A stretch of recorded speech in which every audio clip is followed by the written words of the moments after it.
Lesson 69. My grievances hide the light of the world in me.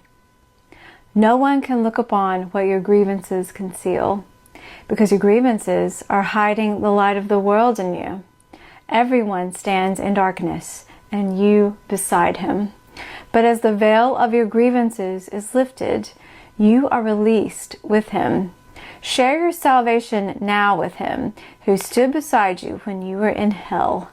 He is your brother in the light of the world that saves you both. Today, let us make another real attempt to reach the light in you. Before we undertake this in our more extended practice period, let us devote several minutes to thinking about what we are trying to do. We are literally attempting to get in touch with the salvation of the world. We are trying to see past the veil of darkness that keeps it concealed. We are trying to let the veil be lifted and to see the tears of God's Son disappear in the sunlight. Let us begin our longer practice period today with the full realization that this is so, and with real determination to reach what is dearer to us than all else. Salvation is our only need. There is no other purpose here, and no other function to fulfill. Learning salvation is our only goal. Let us end the ancient search today by finding the light in us and holding it up for everyone who searches with us to look upon and rejoice. Very quietly now, with your eyes closed, try to let go of all the content that generally occupies your consciousness. Think of your mind as a vast circle, surrounded by a layer of heavy, dark clouds. You can see only the clouds because you seem to be standing outside the circle and quite apart from it. From where you stand, you can see no reason to believe there's a brilliant light hidden by the clouds. The clouds seem to be the only reality. They seem to be all there is to see. Therefore, you do not attempt to go through them and pass them, which is the only way in which you would be really convinced of their lack of substance. We will make this attempt today. After you have thought about the importance of what you're trying to do for yourself in the world, try to settle down in perfect stillness, remembering only how much you want to reach the light in you today. Now, determine to go past the clouds. Reach out and touch them in your mind. Brush them aside with your hands. Feel them resting on your cheeks and forehead and eyelids as you go through them. Go on. Clouds cannot stop you. If you are doing the exercises properly, you will begin to feel a sense of being lifted up and carried ahead. Your little effort and small determination call on the power of the universe to help you, and God Himself will raise you from darkness into light. You are in accord with His will. You cannot fail because your will is His. Have confidence in your Father today and be certain that He has heard you and answered you. You may not recognize His answer yet, but you can indeed be sure that it is given you and you will yet receive it. Try, as you attempt to go through the clouds to the light, to hold this confidence in your mind. Try to remember that you are at last joining your will to God's. Try to keep the thought clearly in mind that what you undertake with God must succeed. Then let the power of God work in you and through you, that His will and yours be done. In the shorter practice periods, which you will want to do as often as possible in view of the importance of today's idea to you and your happiness, remind yourself that your grievances are hiding the light of the world from your awareness. Remind yourself also that you're not searching for it alone, and that you do know where to look for it.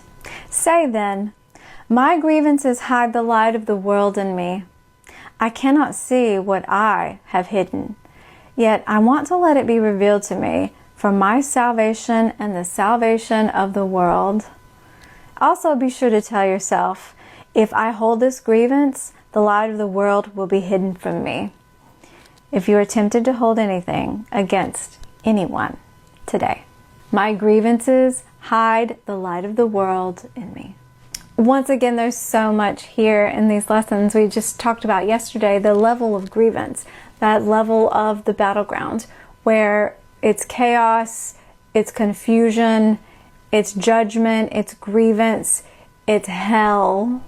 And that's the level of where the clouds would be, as this lesson is pointing out. And that we use our wings, miracle workers, to be lifted above. And how do we engage our wings? By letting go of the grievance that is clipping our wings, that is restraining us, that we are thus released when we forgive and are liberated to the place of clarity, wisdom, love, and miracles. That is our natural state, that is naturally where we reside. And our grievances are hiding the light of the world in us. One of the previous lessons says, I am the light of the world. You are the light of the world because of who you are. And that's who you are with a capital S, your higher self, who you are as God created you to be. Not that small, limited self the ego would tell you who you are here in the world of form, on the level of grievance, on the level of separation, where all of the clouds are. The ego would tell you you can never get past those clouds, that those clouds are solid, they are barriers and blocks, and you just live in those clouds, and you're just going to have to endure those clouds and deal with those clouds and be at the effect of those clouds. And Jesus is telling us here, no, the clouds are just little wisps of air. They're nothing. They're a bunch of nothingness, a bunch of nonsense.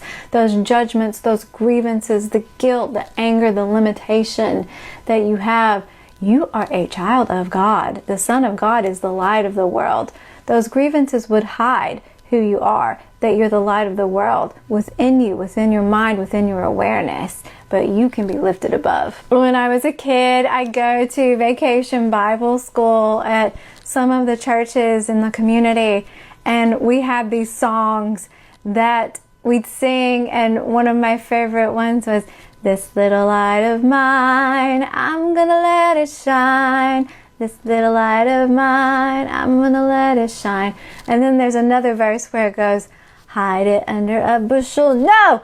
I'm gonna let it shine, let it shine, let it shine, let it shine, oh yeah." And I love that, but you're the light of the world. This little light, it's not a little light, it's the light of God. It's the light of understanding. It's the Holy Spirit within you. And you are that powerful. The light within you radiates that much. It absolutely casts out any of the puny little clouds that would get in the way of the light of God that is within you. You are the hope for humanity to remember, to awaken. As our last lesson said, I would wake to myself by laying all my grievances aside and awakening Him. And when you awaken, then you have this conviction and knowing of who you are, and you go out and you're a miracle worker in the world, and you take your light and you shine it and you cast out the clouds in someone else's mind. You help them to see who they are and awaken to who they are. And then they are like, I'm a miracle worker too. And then they go do that. And then someone else does that. This is how we become more miracle-minded collectively. You are the hope for humanity to remember its divinity here in the world. And the way that we do that is through letting go of all that would keep us down and hide that light, that power within us. So it's not this little light of mine, it's this brilliant light of mine, it's this holy light of mine. Things are happening, but you're the light of the world. And we have to practice our function, practice forgiveness, practice extending love, which forgiveness is the ultimate extension of love.